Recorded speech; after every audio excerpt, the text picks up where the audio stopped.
Okay. All right. Let's do this.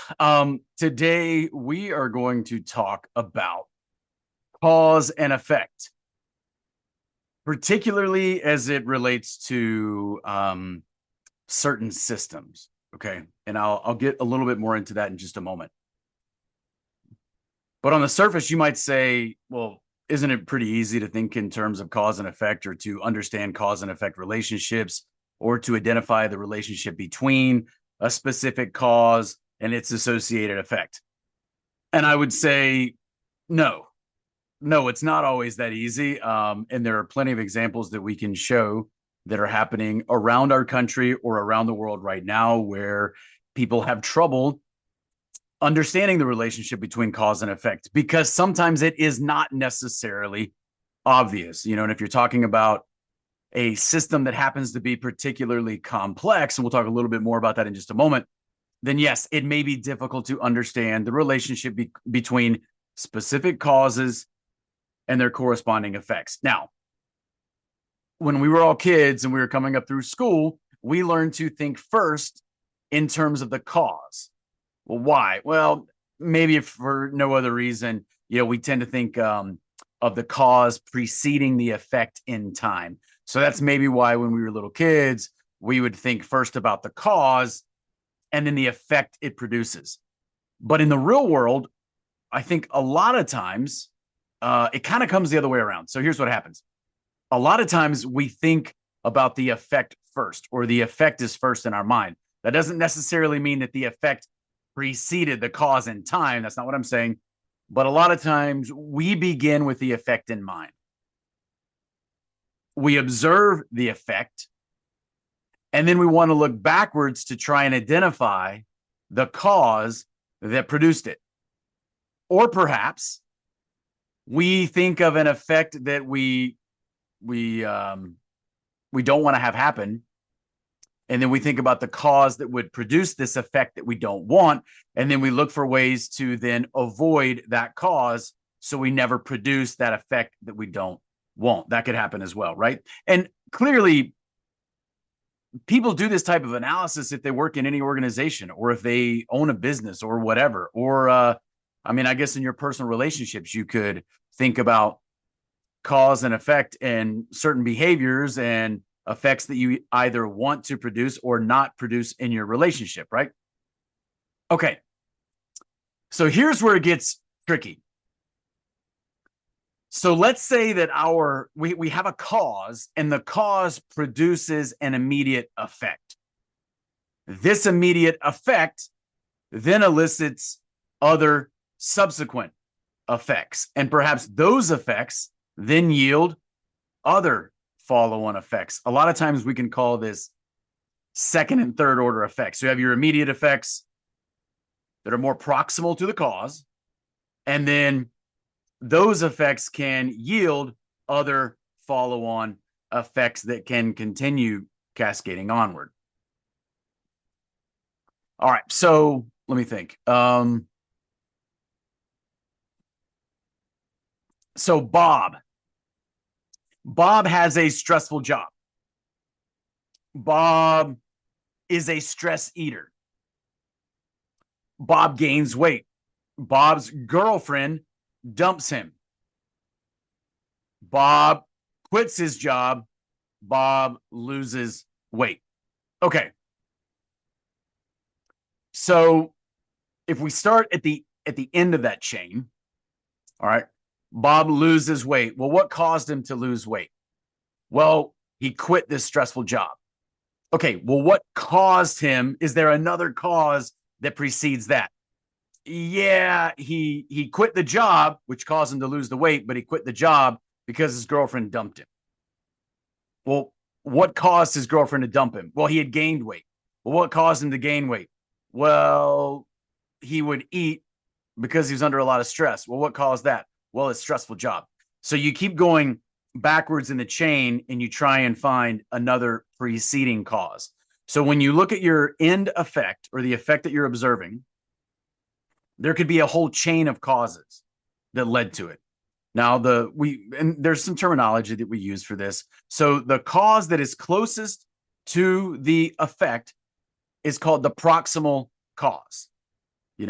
Proximal as in like close, but if you go back to what caused the proximal cause, there's a term for that too, the penultimate cause. Penultimate just means like second to last. But you can go back further, just kind of in this, this simple little example that I use here.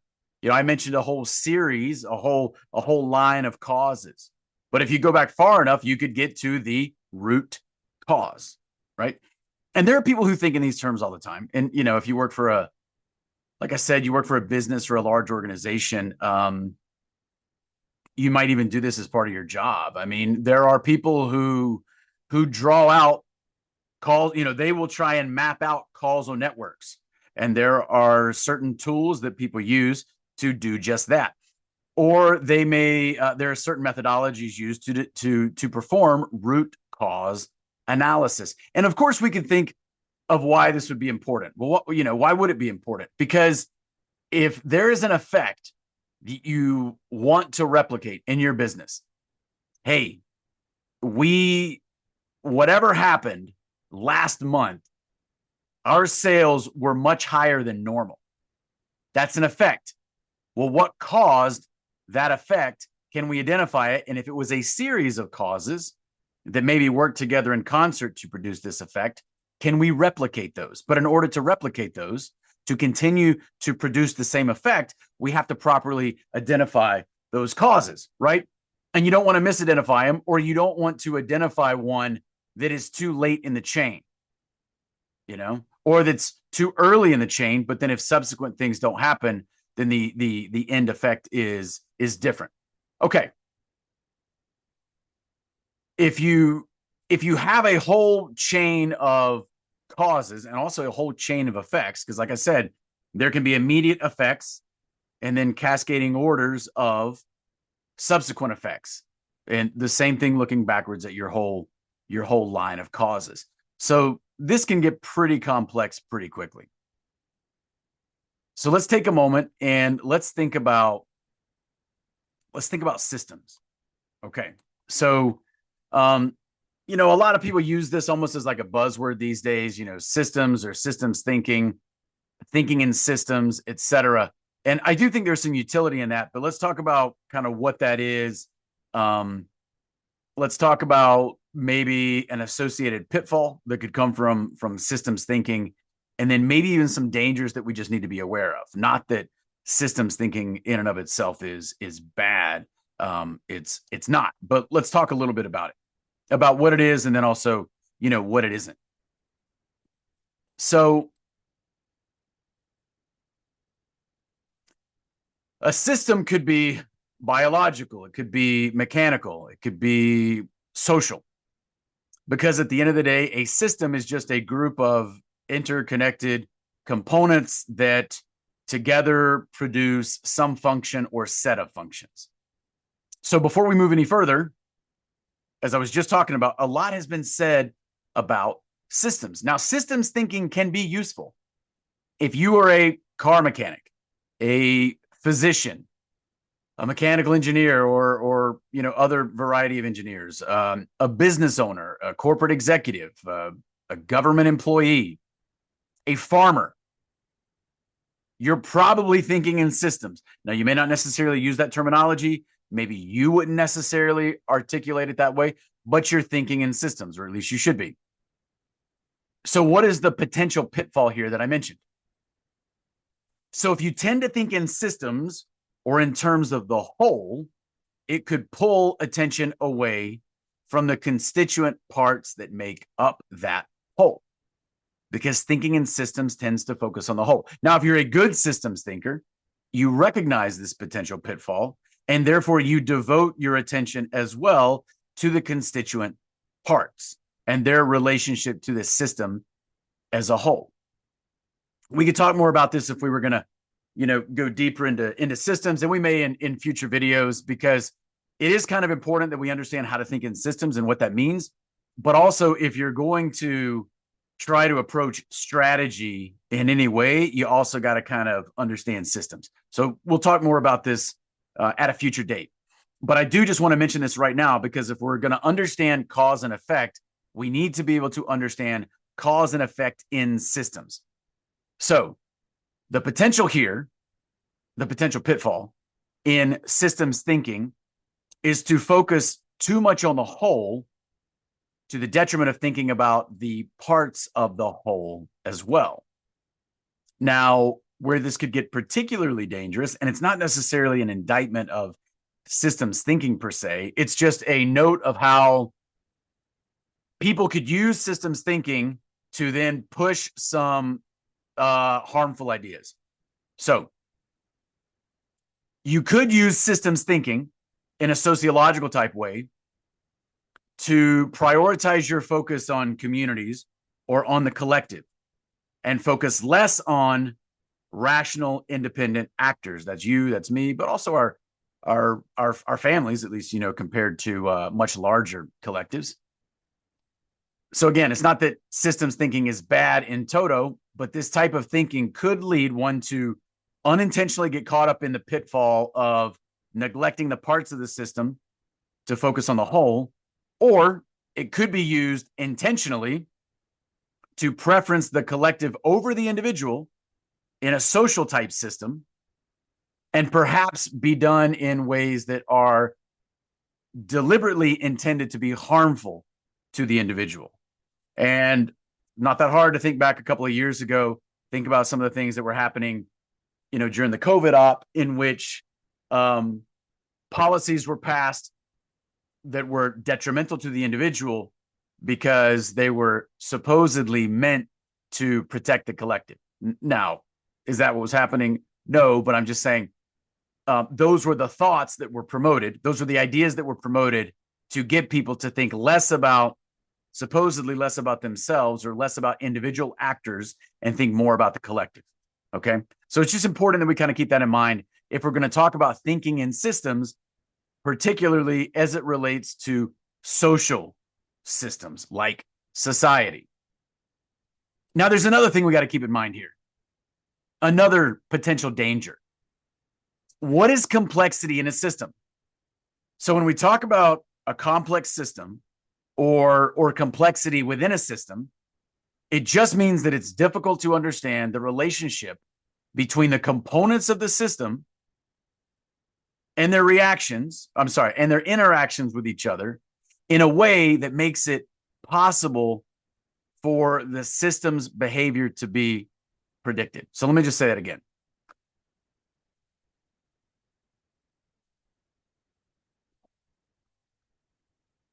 So complexity in a system means there are either a lot of components in the system or variables within the system that make the dynamic interactions between the various components in the system difficult to understand in a way that makes the system's behavior predictable.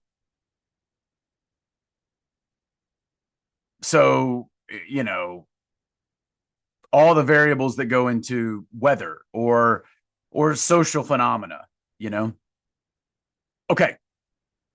Another way to say this is it becomes difficult to understand cause and effect within that system, because what you think of as a pretty straightforward cause doesn't necessarily lead to what you would assume would be the associated effect. Now, why?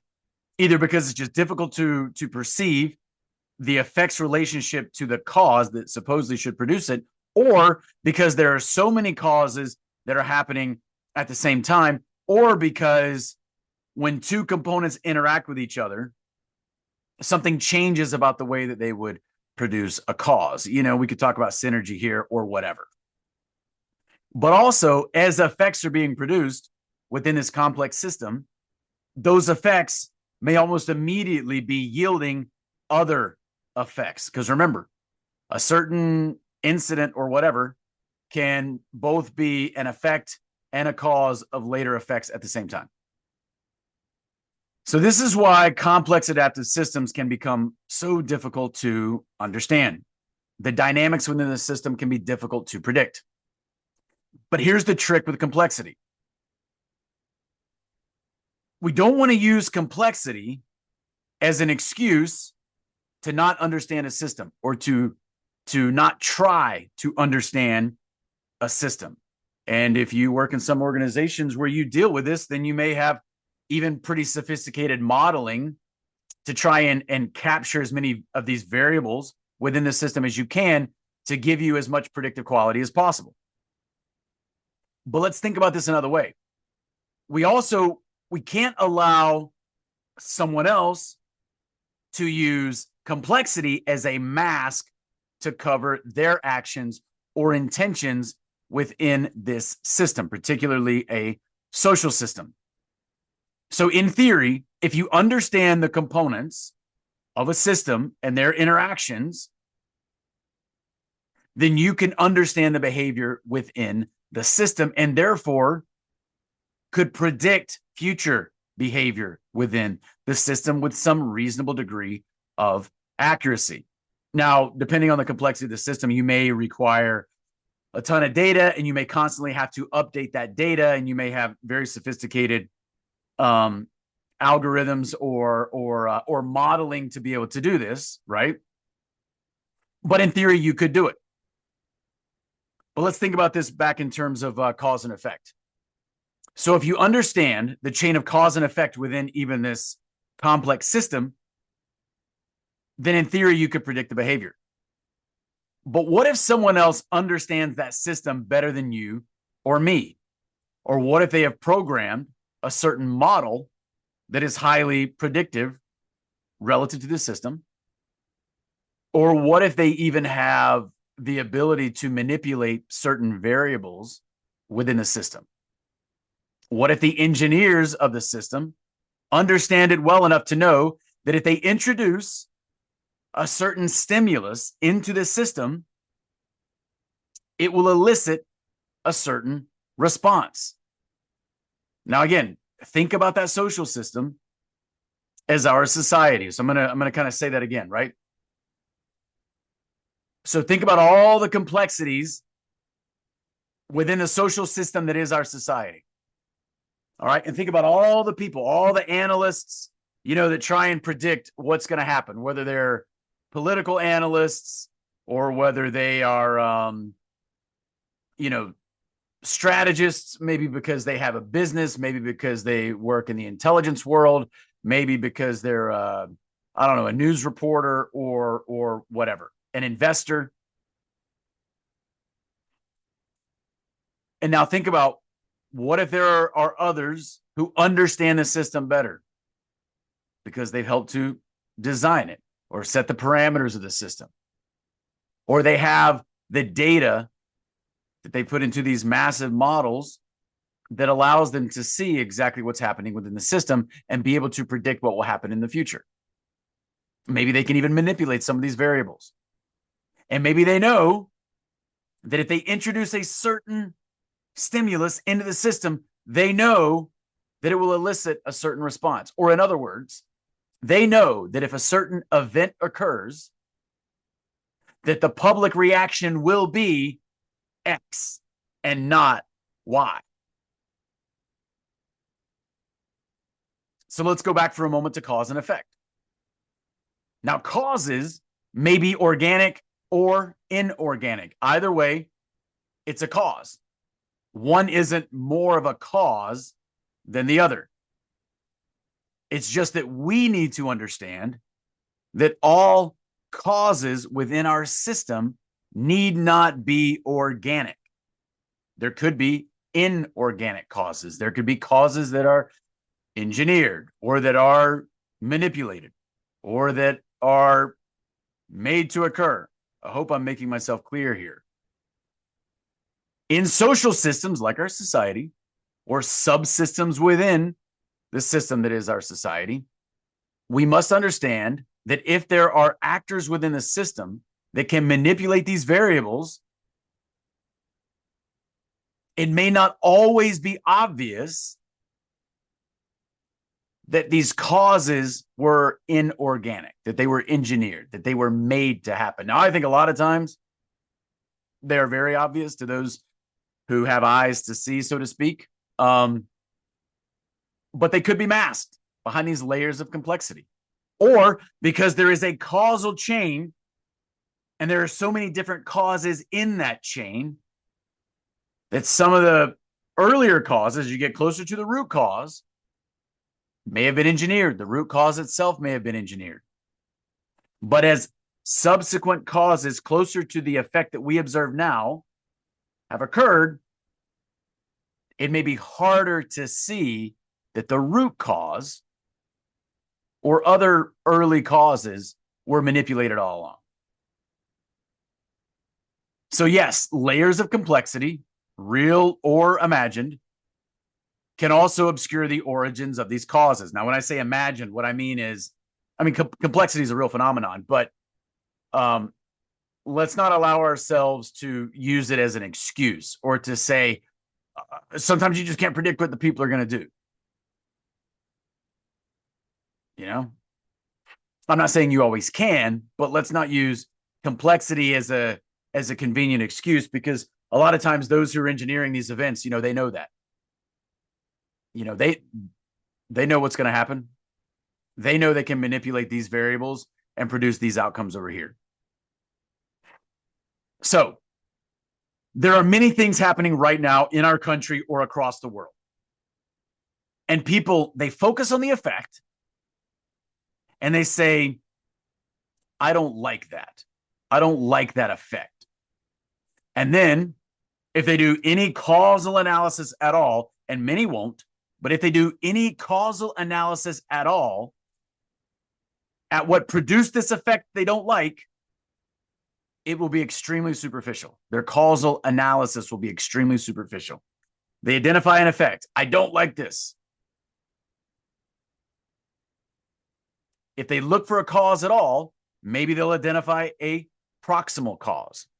Maybe they'll go back one step further and identify what would be called a penultimate cause. But are they going back any further than that? A lot of people won't. So then what happens? If they're not looking at the proper cause, then how are they going to be able to address that cause with some sort of appropriate remedy? In fact, failure to properly address the right cause with an appropriate remedy could actually exacerbate the problem. Now, there are many ways to understand the dialectical tension used to engineer effects in our society. And events have been made to occur often. I mean, this method of using dialectical tension to further certain agendas has been used over and over and over again in American society, but also all over the world, because it works. It works regardless of how obvious it is that they're doing it. It works. Why? Because so few people are willing. I mean, there are a lot of reasons. I mean, people are not willing to, challenge their own assumptions, etc. But one way in which we can look at this failure to see what's happening is people's either lack of ability or willingness to properly think in terms of cause and effect, and look at the effect and then try and identify true causes.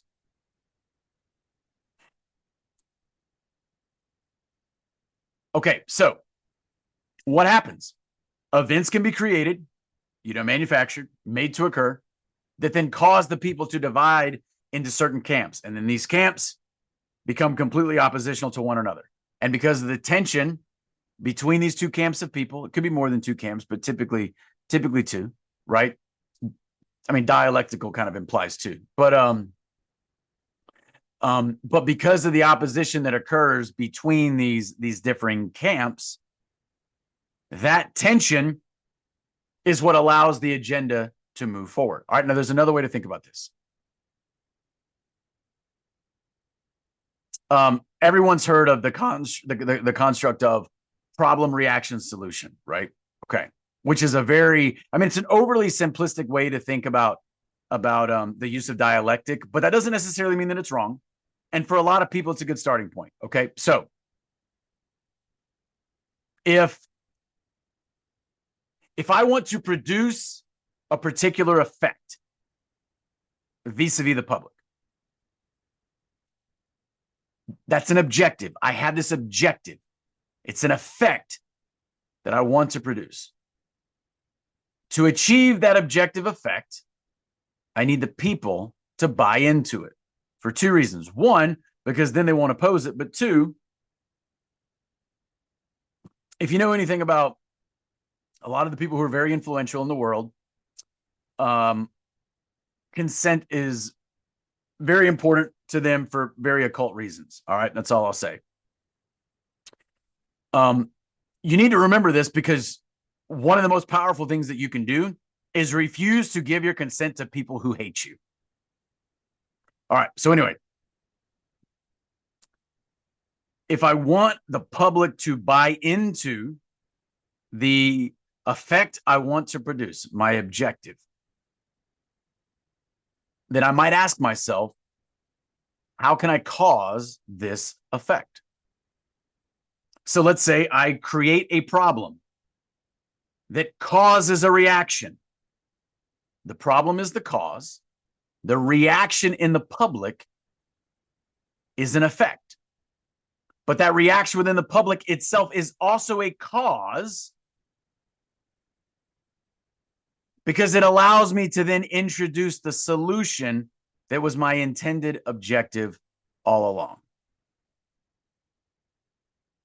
So the problem is a cause, the public reaction is an effect, but also a cause that allows me to introduce the solution that was predetermined all along. This effect that I ultimately wanted to achieve. And it never would have been possible without the problem that I created in the first place. Once that problem was created, it caused the public reaction. And in fact, the reaction was so strong from the public that they demanded that I give them the solution, which furthers the agenda that I wanted to pursue all along. And they never would have allowed it without me causing the initial problem in the first place. So if you and I both see an effect, right? So, this example that I just gave you is being used a lot with events that are happening right now. So as we see these events, right, whatever they are, and the reason I'm not talking about any specific events is because I don't want to get too bogged down in talking about specific events right now and then trying to assess what they are or what they aren't, because people are going to immediately try and take sides or whatever, which absolutely reinforces the point that I'm making. But in order to kind of avoid people getting too wrapped up in one specific event, is it this, is it that, or whatever, that's why I'm kind of just speaking about this in the abstract, in the hopes that people could then take this and apply it to certain events. And then, we could have the discussion, well, does this fall into that, or does this, et cetera? Because I would hope that people would at least understand that, hey, yes, I think this happens. And then we could focus or quibble about where we could take this construct and then apply it to certain situations. So in summation, let me say this. If you and I both see some sort of effect out there that's happening and we respond differently, that doesn't mean that I don't think the problem is a problem. I do. However, it may mean that you and I have a different opinion about the chain of causes leading to that problem, or about what the earliest causes, the most fundamental causes, the root causes of this effect are. Or if we take it one step further, we could say, because we have a differing view on what the real causes are, we probably have a differing view on how to address those causes with something that is actually appropriate. If I see the problem and the solution coming from the same network of actors, then I'm clearly going to think differently than you about the causes of the effect that both you and I identify.